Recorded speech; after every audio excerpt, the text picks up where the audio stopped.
você está chegando aqui agora, eu vou me apresentar rapidamente. Meu nome é Julieta Calegari, eu sou engenheira de Minas, atuo com processo minerário há mais ou menos 8 anos, que é mais ou menos o tempo que eu sou formada. Tenho especialização em roças ornamentais e em direito da mineração, mas a minha formação mesmo é em engenharia de Minas. Eu já trabalhei como CLT em empresa, trabalhando com processo minerário e outras coisas também. E hoje eu tenho a minha empresa junto com meu marido, que é uma empresa de consultoria, né? Então a gente faz gestão de processos minerários, faz os projetos técnicos, faz os trabalhos de topografia, tá certo? E continuei, saí da CLT para trabalhar com consultoria, para ter a minha empresa, tá certo? E hoje a gente atua aqui, né? Tem uma empresa, tem um escritório, né? Uma empresa focada nesses serviços. Então, o primeiro passo para a gente estudar é a gente entender por que esse assunto é importante. Então, qual que é o tema da aula de hoje? É classificação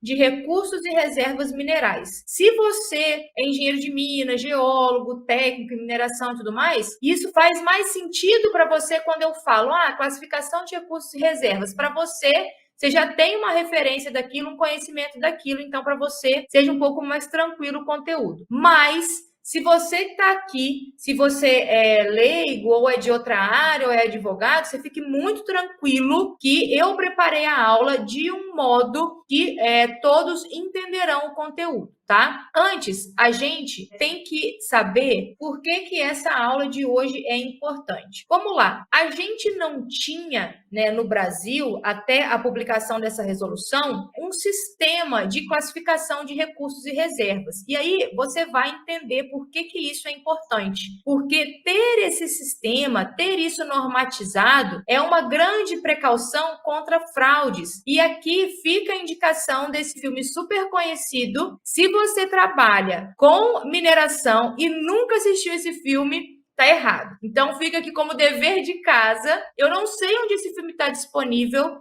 Eu assisti ele já faz alguns anos. Eu não lembro exatamente se foi Netflix. Eu realmente não me lembro onde eu encontrei esse filme para assistir. O nome do filme original é Gold. E no Brasil ele veio como Ouro e Cobiça. Esse filme ele retrata o caso Bre-X, eu acho que é assim que se pronuncia, que foi, acredito que, a maior fraude relacionada a recursos e reservas minerais. E aí, quem não assistiu o filme, assista, procure para assistir, porque vocês vão entender. O filme, então, ele retrata esse caso real que aconteceu, que foi uma fraude. Fizeram os investidores acreditarem que existia uma reserva, a maior reserva do mundo, que era, sei lá, 6 vezes maior que a maior reserva conhecida de ouro, só que no final era fraude, porque eles alteravam lá as amostras e tudo mais. Não tinha, né, essa pesquisa, entre aspas, né, porque até fez já mais de pesquisa, porque não seguiu critérios aí técnicos, tá certo? Foi feito de forma fraudulenta, tá certo? E enganaram muita gente, arrecadaram muito dinheiro. Eu não vou afirmar 100%, eu posso estar enganada,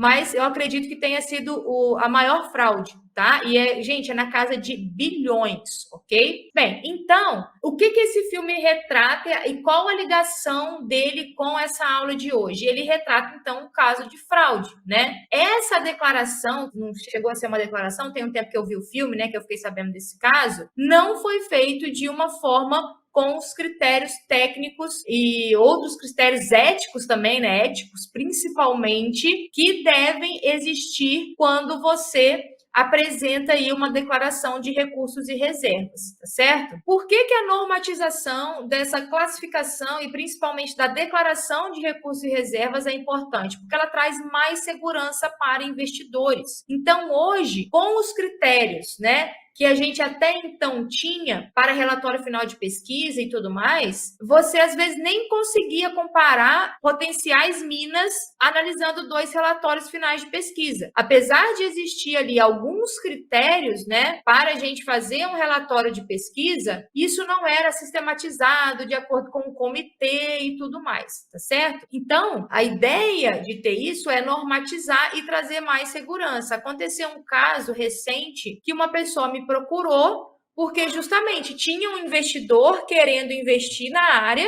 só que o investidor queria saber se de fato que o que tinha ali no processo da ANM era o que tinha na prática. Aí eu falei, olha, ele não era uma pessoa da área, estava intermediando, e eu falei, olha, meu amigo, não é muito bem assim que funciona, né? Um papel, do jeito que está aí, ele não vai me dizer muita coisa, tá certo? É preciso que, para você ter mais segurança, né, nesse investimento, é preciso que você busque aí um profissional qualificado e tudo mais, para que faça a avaliação desse recurso, tá certo? Porque eu olhar um relatório, né, não me parecia um relatório qualquer, me parecia um relatório até muito bem feito, assim, mas, pelo que eu analisei, ele não estava lá de acordo com esses comitês internacionais, né? E nem de acordo com a CBRR. Ou seja, então, eu não posso te afirmar que isso daqui é o que tem lá sem ter esses critérios, vocês entendem? Então, isso aqui traz mais segurança para os investidores e traz mais seriedade também à mineração no Brasil de um modo geral,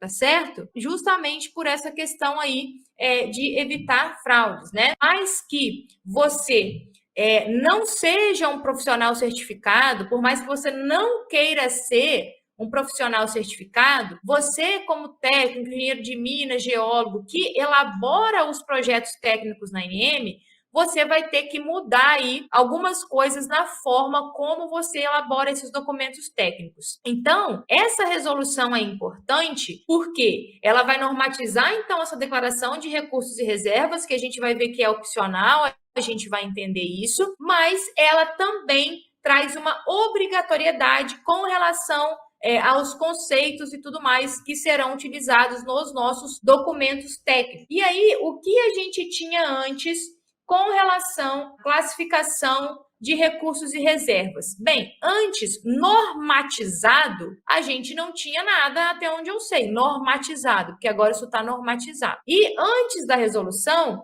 a gente já tinha a CBRR, já tem o guia da CBRR, inclusive a aula do curso que eu gravei falando sobre isso, explicando isso daqui, eu mostrei o guia e tudo mais, expliquei que isso ia ser normatizado uma hora ou outra, como foi agora, né? Porque essa aula específica, né, que eu preciso até regravar, ela foi gravada em 2021, né, quando eu lancei aí a primeira turma, tá certo? Então a gente tinha esse guia antes da resolução, mas não era oficial, né, perante aí a ANM, tá certo? O que a gente tinha com relação à avaliação, digamos assim, de recursos e reservas na norma, tá? Estou falando aqui em termos normativos. A gente tinha o que traz o código e o regulamento do Código de Mineração. E aí eu trouxe aqui, eu peguei até o próprio slide da aula lá, de uma aula do curso, né? Vou passar rapidamente para que vocês entendam, né? Então, antes, o que a gente tinha, por exemplo, no Código de Mineração com relação ao relatório final de pesquisa, ou um relatório de pesquisa, né? Não necessariamente o final, né? Se encaixaria aí em reavaliação, parcial e tudo mais. Relatórios circunstanciados dos trabalhos, contendo os estudos geológicos e tecnológicos, quantificativos da jazida e demonstrativos da execuibilidade técnica e econômica da lavra. Ou seja, não era algo muito detalhado, era uma coisa meio aberta. Lógico que dentro da técnica, né? Agora, sem falar com relação à norma, dentro da técnica, a gente sabe aí os critérios que podem ser utilizados para a avaliação de recursos e reservas, tá certo? Mas com relação à norma, a gente não tinha nada disso, né? Então, era o que a gente tinha. Isso no Código de Mineração que eu mostrei. Aí, quando veio o regulamento do Código, que é o Decreto 9406 de 2018, essa aula eu deixei vários materiais aqui que eu vou mostrando para vocês. O Decreto 9406 de 2018, ele trouxe no artigo 9º, salvo engano, isso mesmo, ó, ele trouxe aqui no artigo 9º, mas que já está aqui na nossa aula, o seguinte: considera-se reserva mineral a porção do depósito a partir da qual um ou mais bens minerais podem ser técnica e economicamente aproveitados. E aí, só com o regulamento, trouxe a classificação que seria oficial para os nossos documentos técnicos. Qual a forma que eu vou classificar esses recursos? Ora, estamos falando de bens minerais, de recurso, de reserva. Qual que vai ser o padrão para eu fazer a classificação disso, né? E aí, isso daqui, ó, a reserva se classifica em recurso inferido, indicado e medido, e em reserva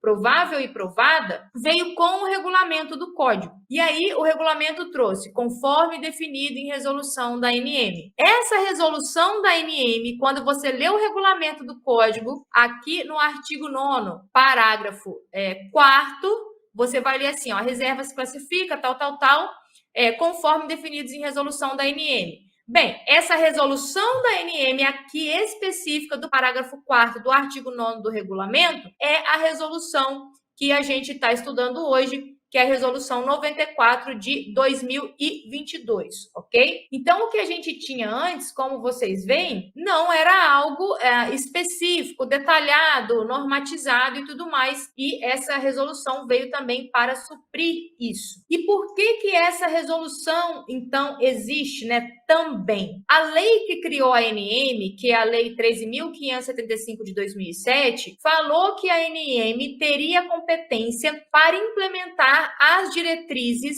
de normatizar o Sistema Brasileiro de Certificação de Reservas e Recursos Minerais. Aí lá na lei que eu fui consultar, né, tinha até o prazo de 1 ano, mas temos aí, demorou mais de 1 ano, né, mas temos aí então essa resolução que é de competência da ANM normatizar, tá? E qual o problema que essa resolução resolve? Bom, ela normatiza o que a gente chama agora do Sistema Brasileiro de Declaração de Recursos e Reservas Minerais. Não existia um sistema de declaração de recursos e reservas, tá certo?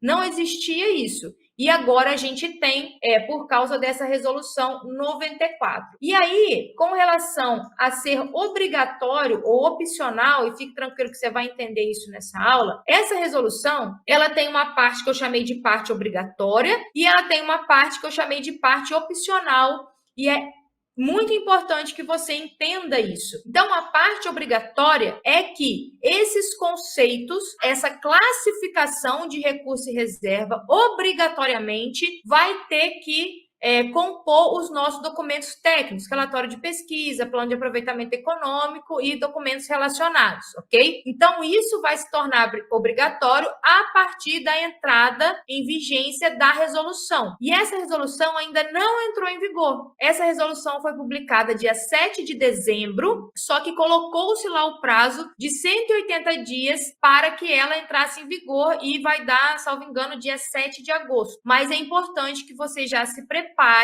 desde então, não temos tanto tempo mais, né?